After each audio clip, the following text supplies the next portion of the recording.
जय श्री राम। और 17 नवंबर आज का दिन बहुत महत्वपूर्ण है। मध्य प्रदेश विधानसभा चुनाव के मतदान का दिवस है और सुबह 7 बजे से शाम के 6 बजे तक वोटिंग की जा रही है। भाई मैंने तो अपना वोट दे दिया है। क्या आपने अपना वोट दिया है? और अगर दे दिया है तो बहुत अच्छी बात है, और अगर नहीं दिया है तो शाम 6 बजे तक का समय है आपको। आप अपने निर्वाचन स्थल पर पहुंचिए और अपना वोट दीजिए। और जहाँ तक अगर मैं बात करूँ मध्य प्रदेश के जबलपुर शहर की, तो जबलपुर शहर के जो ज़िला कलेक्टर हैं उन्होंने काफ़ी प्रयास किया लोगों को जागरूक करने का, और जागरूक करने के साथ साथ कई कार्यक्रम भी आयोजित किए गए। उसमें स्कूल के बच्चों के साथ साथ कॉलेज के बच्चों को इन्वॉल्व किया गया। जन जागरूकता के कई कार्यक्रम कराए गए, साथ ही साथ बहुत सारे कंपटीशन आयोजित किए गए और लोगों को कहीं ना कहीं अवेयर किया 100% वोटिंग के लिए। तो ज़िला प्रशासन तो चाक चौबंद था ही, साथ अगर मैं बात करूं निगम प्रशासन और पुलिस प्रशासन की, तो उनकी भी महत्वपूर्ण भूमिका रही। जहां तक मैं बात करूं मतदान स्थल पर, जब मैं गई मतदान करने, तो मैंने देखा कि पुलिस की तो बढ़िया व्यवस्था थी। कुछ लोगों को दिक्कतों का सामना करना पड़ा। वो क्यों?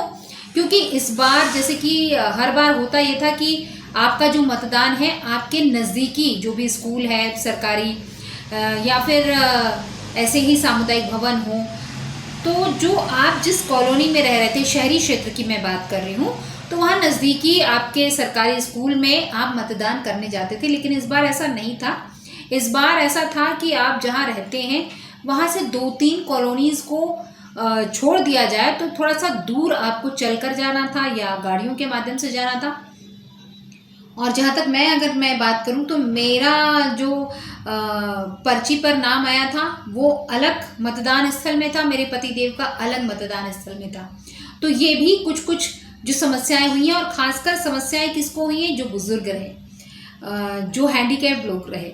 हालांकि ज़िला प्रशासन ने एक अच्छी पहल की है कि व्हील चेयर दे दिया है, मगर फिर भी कुछ जो बुज़ुर्ग हैं जो व्हील चेयर पर नहीं बैठना चाहते, लाठियों से आते हैं, उनका ये कहना था कि अगर मतदान स्थल जो है वो घर के पास रहे तो हमें उतना समस्या हमारे साथ नहीं होती है जितना हमें आज हो रही है। तो कुल मिलाकर ये कहें कि अब अगर लोकसभा चुनाव क्योंकि 2024 में है, तो प्रशासन के साथ साथ अगर मैं बात करूं इलेक्शन कमीशन की, तो उनको इन छोटी छोटी बातों को ध्यान में रखना चाहिए कि जो भी आप मतदान के लिए अगर आप लोगों को जागरूक कर रहे हैं, तो साथ ही साथ मतदान स्थल जो है, मतदान केंद्र जो है, वो आपके नज़दीकी सरकारी स्कूलों में इसकी व्यवस्था की जाए, ताकि लोगों को पहले तो भटकना ना पड़े। और एक चीज़ और देखने को आया कि कई लोगों के नाम लिस्ट में थे ही नहीं। कुछ लोगों के नाम काट दिए गए, लेकिन वो वोट देने आए थे, मगर अब वोट कैसे दें? तो उसके लिए भी कुछ जानकारियां थी, लेकिन पर्ची पर नाम न होने की वजह से वहां पर लोगों ने उन्हें मतदान के लिए रोक दिया। कुछ लोग निराश हुए कि हम अपने वोट का प्रयोग नहीं कर पाए, हम अपने मत का प्रयोग नहीं कर पाए, क्योंकि उनका उस लिस्ट में नाम नहीं था। इस बार एक सुविधा ये थी कि अगर आपका लिस्ट में नाम, अगर आपके पास पर्ची नहीं आ रही है, तो आप गूगल पर जाकर सर्च कर सकते थे, उनकी वेबसाइट पर जाकर देख सकते थे, अपने वोटर आईडी कार्ड से नंबर्स निकाल कर आप पता कर सकते थे कि आपको किस मतदान स्थल में जाना है और कहाँ पर, किस वार्ड में, किस स्थल पर आपका मतदान केंद्र है।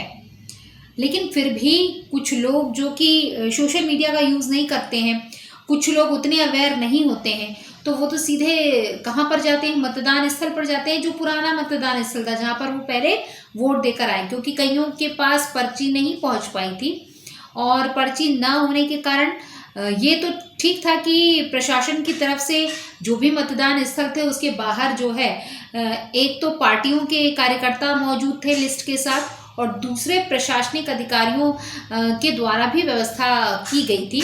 ये बहुत अच्छी बात रही। लेकिन फिर भी जो लोगों का एक मॉरल डाउन हो जाता है कि भाई हम अपने मत का प्रयोग नहीं कर पाए। दूसरी मैं बात करूं कि अवेयरनेस की, अगर मैं बात करूं तो लोगों को अवेयर करने के लिए बहुत सारे कंपटीशन कराए गए। खुद हमारी एनजीओ ने भी जाकर स्कूल के बच्चों को अवेयर किया। बहुत अच्छा लगता है जब बच्चे इन्वॉल्व होते हैं इस प्रकार के कार्यक्रमों में।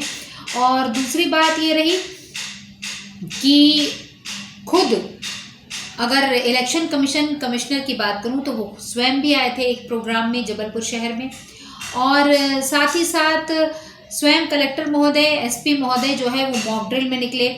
और कल अगर मैं बात करूं तो कल मतपेटियों को प्रोवाइड किया गया और सुबह से जो प्रशासनिक अधिकारियों के साथ साथ स्कूल के टीचर्स, कॉलेजेस के प्रोफेसर्स और जो सरकारी कार्यालयों में कार्यरत हैं उन सभी की ड्यूटी लगी है। तो सुबह 7 बजे से हालांकि समय था, लेकिन उनको तो 6 बजे पहुंचना था और 6 बजे शाम के जैसे ही विराम लगेगा उसके बाद फिर ईवीएम मशीन्स को पहुंचाना होगा। कहाँ पर पहुंचाना होगा? जहां पर केंद्र बना है इस बार।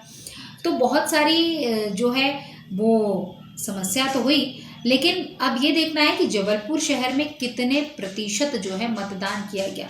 इस बार लोगों को जागरूक करने का प्रयास बच्चों से लेके बुजुर्ग तक को इस अभियान से जोड़ा गया कि भाई 100% मतदान थे।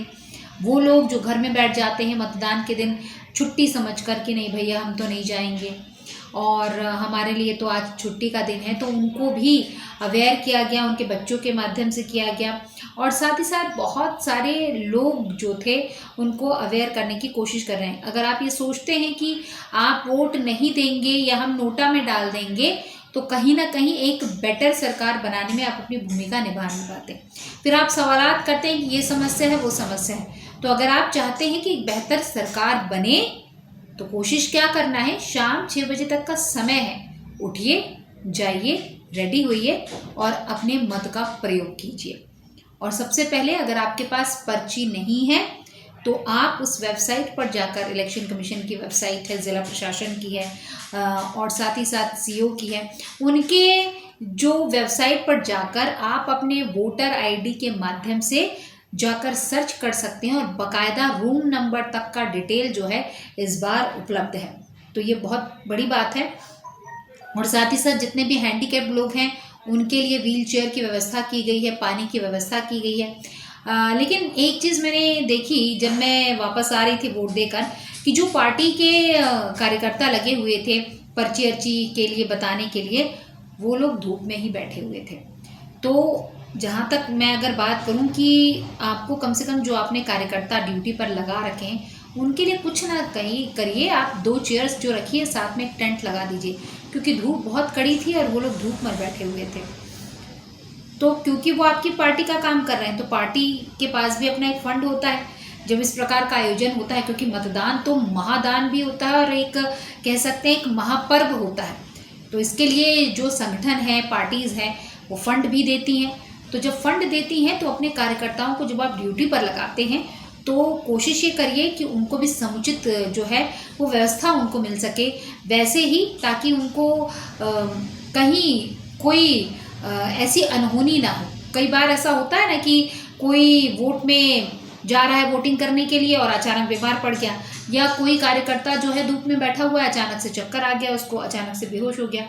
तो ऐसी स्थिति का सामना उसको ना करना पड़े, इसके लिए आपको ये बहुत ज़रूरी है कि आप पहले से, एक दिन पहले से टेंट की व्यवस्था करें, कुर्सी टेबल की व्यवस्था करें, पानी की समुचित व्यवस्था करें, उनके स्नैक्स की व्यवस्था करें।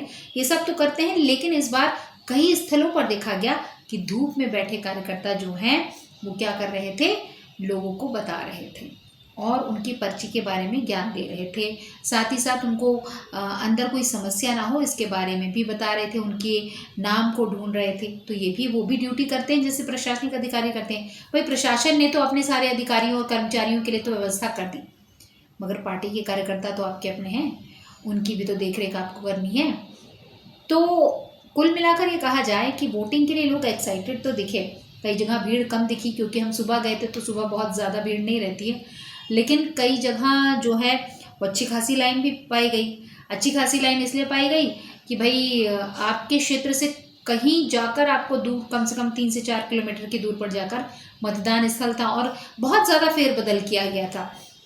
और लोग ये कह रहे थे कि जहाँ हम पहले वोट करने जाते थे इस बार तो वहाँ पर हम गए, लेकिन हमारा तो वोटिंग जो है वो वहाँ पर था ही नहीं।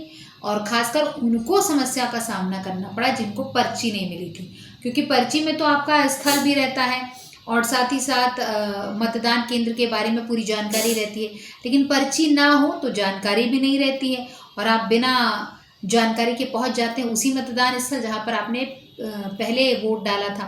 लेकिन इस बार ऐसा नहीं है। इस बार जो है सारे क्षेत्रों को क्यों फेरबदल किया गया है ये तो इलेक्शन कमीशन जाने, मुझे इसकी जानकारी नहीं है। लेकिन कहीं ना कहीं एक कह सकते हैं कि पारदर्शिता लाने की कोशिश की गई है। और आपको मैं बता दूं कि इस बार मॉनिटरिंग करने के लिए एक अलग से कलेक्ट्रेट कार्यालय में कक्ष रखा गया, पहले भी रखा जाता था, ताकि जितने भी जनप्रतिनिधि जो भी न्यूज़ दे रहे हैं उस पर बारीकी से नज़र रखने के लिए 3 पाली में जो है अधिकारी कर्मचारी जो है ड्यूटी पर लगे रहे कि किसने कब लोकल जो है टीवीज़ में अपना प्रचार करवा रहे हैं, कौन सोशल मीडिया पर करवा रहा है, और तो और रेडियो में अगर आप अपना जो है प्रचार करवा रहे हैं तो कितने ड्यूरेशन का है, कब कब बजा, इन सब की जानकारी जो है वो रखी गई। पता है क्यों? क्योंकि खर्चे में इसको इंक्लूड करना है। अगर बाय द वे कई बार होता है ना कि प्रचार तो आप कर रहे होते हैं लेकिन इसकी जानकारी नहीं देते हैं, तो खर्चे में मिसबैलेंस ना हो इसके लिए भी पूरी टीम तैयार की कलेक्टर साहब ने। और साथ ही साथ मैं अगर बात करूं कि हर एक खबर पर पैनी नज़र और बड़े ही कह सकते हैं कि अलर्ट होकर कि भाई कौन सी न्यूज़ जा रही है, कहीं ऐसा ना हो कि कुछ भी जनहानि ना हो, अनहोनी ना हो, कहीं दंगा फसाद ना हो, और कोई किसी धर्म जाति संप्रदाय विशेष पर टीका टिप्पणी ना कर रहा हो। क्योंकि राजनीति में अक्सर ऐसा होता है कि जब नेता कुछ बोल रहा होता है तो धारा प्रवाह में कभी कभी कुछ ऐसा बोल जाता है जो किसी के लिए बड़ा दुखदाई होता है। किसी को ऐसा लगता है कि उसके धर्म के बारे में आपने बोल दिया, कोई धार्मिक भावनाओं को ठेस पहुंचाने वाली बात हो जाती है, कई बार जाति संप्रदाय की बात हो जाती है। तो इन सारी बातों पर पैनी नज़र रखने के लिए जो मॉनिटरिंग टीम रही उसने बेहद अच्छे तरीके से कार्य किया, और इसका जो उनके खर्चे का मिलान आएगा उसके साथ मिक्स एंड मैच किया जाएगा। और इस बार आपको मैं बता दूं कि 18 लाख से अधिक लोगों ने मतदान करने के लिए प्रयास किया है। और अब देखना बाकी यह है कि वाकई में पूरे 18 लाख लोग जो हैं उन्होंने वोट दिया या कुछ लोग घर पर बैठे। कितने लोग जागरूक हुए और कितने लोग जागरूक नहीं हो पाए, कितने लोगों ने नोटा का प्रयोग किया और कितने लोगों ने अपने मत का प्रयोग किया, ये तो आपको कल पता ही चल जाएगा। लेकिन ये है कि ये जो समय है ये बहुत इम्पॉर्टेंट है, 6 बजे तक का समय है। तो कोशिश कीजिए कि आप भी अपने मत का प्रयोग करें और एक बेहतर सरकार बनाने के लिए अपना योगदान दें। आप जिस भी क्षेत्र में रहते हैं प्रत्याशी को देखें और साथ ही साथ उसके संकल्प पत्र को देखें, वो आपके हक में क्या कर सकता है उस पर आप विचार करें और बिना राग द्वेष और लालच के आप वोट करें। मतलब ये कि निष्पक्ष तरीके से आप वोट करें, क्योंकि आपका एक एक वोट जो है बहुत इंपॉर्टेंट है। और खासकर जो यूथ इस बार पहली बार वोट दे रहा है उनको भी इन सब बातों का ध्यान रखना चाहिए कि जो भी कैंडिडेट आप चयन कर रहे हैं क्या वो आपके क्षेत्र के विकास की बात कर रहा है, क्या वो आपके हक की आवाज़ विधानसभा तक उठाएगा, क्या वो आपके दुख विपदा में आपके साथ खड़ा होगा, और क्या वो आपके क्षेत्र के साथ साथ आपके राज्य और देश के विकास की बात करेगा, यूथ के विकास की बात करेगा, उनको रोजगार देगा और साथ ही साथ आपके शहर का व्यापार बढ़ाएगा, इकोनॉमिकली उसको स्ट्रॉन्ग करेगा या नहीं। छोटी छोटी बातें हैं, उसको आपको ध्यान में रखना है। बाकी जो है कैंडिडेट बहुत सारे हैं इस बार, टोटल 89 और 8 विधानसभा हैं और बहुत सारा जो है लोगों ने प्रयास किया है। चाहे मैं बात कर लूँ पश्चिम विधानसभा की, तो पश्चिम विधानसभा में इस बार नया चेहरा सांसद साहब का आया है जो कि तरुण भानोत के अगेंस्ट जो है अपनी किस्मत आजमा रहे हैं। वैसे ही उत्तर मध्य में अभिलाष पांडे विनय सक्सेना के अगेंस्ट में, और पूर्व में तो एज इट इज़ अंचल सोनकर और लखन घनघोरिया हैं। साथ ही साथ अगर मैं बात करूं इंदु तिवारी की तो अवस्थी जी उनके अगेंस्ट में हैं। और जहां तक बात करें कि इतने सारे प्रत्याशी जो हैं जो अपने दमखम लगा रहे हैं, तो इसका जो इफ़ेक्ट पड़ेगा वो पार्टीज़ के वोटिंग परसेंटेज पर जरूर पड़ने वाला है, क्योंकि इतने सारे प्रतिद्वंदी हैं एक साथ। और जनता को क्या है कि जब जनता वोट देने जाती है तो वो अपने डिसाइड कर लेती है, और कहते हैं ना कि जो आज का दिन है वो बहुत इम्पॉर्टेंट होता है और जो कल का दिन बीता वो भी बड़ा इम्पॉर्टेंट। क्योंकि और इस बार का जो चुनाव है वो चुनाव सरीखा लगा, लेकिन थोड़ा सा लोगों में एक गुस्सा भी रहा कि भाई त्योहार के टाइम पर जो चुनाव हुआ उससे क्या हुआ कि हमारे त्योहार के बिजनेस पर इफ़ेक्ट पड़ा। क्यों? क्योंकि कई लोग जो है बिजनेसमैन हों, चाहे वो स्टूडेंट हों, चाहे वो टीचर्स हों, उनको शॉपिंग नहीं हो पाई। दूसरी बात, क्योंकि त्यौहार था तो 5 दिन जो त्यौहार का मनोरंजन होता है वो भी नहीं कर पाए, क्योंकि उनको पार्टी के कार्यक्रम में भी जाना है और अपनी भूमिका भी निभानी है, कर्तव्य भी निभाना है। तो साथ ही साथ ये गुजारिश है मेरी इलेक्शन कमीशन से कि जब आप चुनाव की डेट जो है डिक्लेयर करते हैं या तय करते हैं तो उस समय आप ये सोचिए कि कोई भी त्योहार ना हो, ताकि लोगों को भी असुविधा का सामना ना करना पड़े। और इस बार त्योहार में काफ़ी ट्रैफिक देखने को मिला। कारण स्पष्ट था, क्योंकि त्योहार भी है, साथ में इलेक्शन के लिए लोग जनसंपर्क कर रहे हैं, तो भीड़ तो होना लाजमी है। तो कोशिश करिए कि जो जनता है वो अपने त्योहार का आनंद तो अच्छे तरीके से उठा सके और साथ ही साथ आपके वोटिंग में भी अपनी महत्वपूर्ण भूमिका अदा कर सके। तो इलेक्शन कमीशन को ध्यान देना होगा कि अगली बार जब वो चुनाव की डेट तय करते हैं तो इस बात को परख ले कि कोई त्योहार सामने ना खड़ा हो। और दूसरी बात यह है कि इस बार जो है इलेक्शन कमीशन जो है काफ़ी सक्रिय रहा। पहली बार ऐसा हुआ मध्य प्रदेश में कि जितने भी जनप्रतिनिधि है उनके कार्यालय को बंद कर दिया गया। जनप्रतिनिधि कौन? मतलब जो स्थानीय निकाय चुनाव के जैसे महापौर की अगर मैं बात करूं तो सारे मध्य प्रदेश में महापौरों के कार्यालय पर ताला जड़ दिया गया, और पहले की फ़ोटो और उसके बाद ताला लगाने की फ़ोटो भी, और यहाँ तक कि नेम प्लेट भी निकाल दी गई। और ऐसे ही नेता प्रतिपक्ष और नगर निगम अध्यक्ष, इन सभी के कार्यालयों में ताला जड़ा रहा। क्यों हुआ? क्योंकि कुछ विवाद हो गया था इंदौर में। उस स्थिति को आगे और हवा ना मिल सके या कोई स्थिति बिगड़ ना सके, तो शायद कहीं ना कहीं जो है स्थिति पर काबू करने के लिए किया गया। लेकिन उससे पहले भी चुनाव हुए हैं, उससे पहले भी विधानसभा हुआ है, लोकसभा हुआ, लेकिन ऐसा पहली बार हुआ कि जनप्रतिनिधियों के कार्यालयों पर ताला जड़ दिया गया और वो बेचारे अपने घर पर ही रहे। हालांकि होता यह है कि आचार संहिता में कोई भी सरकारी वाहन का यूज़ नहीं कर पाते हैं, लेकिन कार्यालय आना और वहाँ पर ताला जड़ा होना और इवन नेम प्लेट भी ना होना, ये थोड़ा सा जो है इस बार देखने को मिला। और इस बार वाकई में प्रतिद्वंदी जो है कांटे की टक्कर वाले हैं। तो चुनाव सरीखा लगा, ये जनता का कहना था।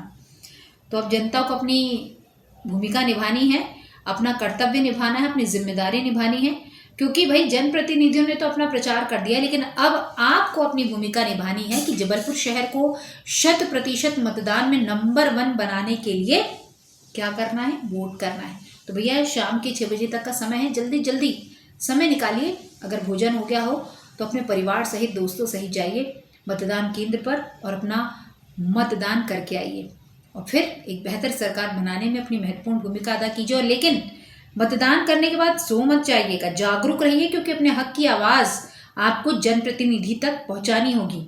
और इस बार आप ये प्रण ले कि ना हम सोएंगे, ना हम जनप्रतिनिधि को सोने देंगे। वो कौन से सोने वाली बात कर रही हूँ भाई? आपके विकास की जब बात हो तो आपका जनप्रतिनिधि जागा हुआ हो। जब वो जागेगा तब आपकी क्षेत्र की समस्याओं को जागते हुए सुन सकेगा। तो क्या करना है इस बार? सोना आपको स्वयं नहीं है, आप भी जागिए और उसे भी जगाइए और अपने क्षेत्र के विकास के लिए आवाज़ उठाइए, क्योंकि जब आप आवाज़ उठाएंगे तभी तो वो आपकी आवाज़ को विधानसभा तक पहुंचाएगा। लेकिन इसके लिए आपका जागरूक होना बहुत ज़रूरी है, और तभी एक राज्य में बेहतर सरकार होती है, और तभी एक राज्य में विकास होता है, सुशासन होता है। तो इसलिए हमको क्या करना है? जागते रहना है और अपने हक की आवाज़ को जनप्रतिनिधियों तक पहुंचाना है। आप जिसे भी चुनते हैं, जो भी चुन के आता है और जीत कर आता है, उसको ये आपको याद दिलाना होगा कि आप जनता के जनप्रतिनिधि हैं और आपको जनता की आवाज़ विधानसभा तक पहुंचानी तो है ही। जनता के हक में आपको निर्णय लेना है, प्रशासन तक पहुंचाना है, सरकार तक पहुंचाना है और विकास करना है। लेकिन ये तब होगा जब आप अपने बहुत महत्वपूर्ण से वोट का प्रयोग करेंगे और मतदान करके आएंगे। तो भैया अब दीजिए मुझे अनुमति, लेकिन हाँ, जो लोग अभी तक मतदान स्थल तक नहीं पहुंच पाए हैं किन्हीं कारणवश, तो वो अपने परिवार और दोस्तों के साथ जल्दी जल्दी जाइए, अपना वोट देकर आइए। और ज़रूर हमें आप हमारे यूट्यूब पर कमेंट करके अपना ये वोटिंग वाला जो फिंगर है ना वो ज़रूर दिखाइएगा। और साथ ही साथ आप चाहें तो अपनी जो फ़ोटो है उसे आप हमारे कमेंट बॉक्स पर दीजिए। और साथ ही साथ सेंड करने के बाद आपको क्या करना है, कमेंट करके लिखना है कि आपने भी अपने इम्पोर्टेंट वोट का प्रयोग किया है और एक महत्वपूर्ण सरकार बनाने में अपनी भूमिका अदा की है। नमस्कार, जय श्री राम।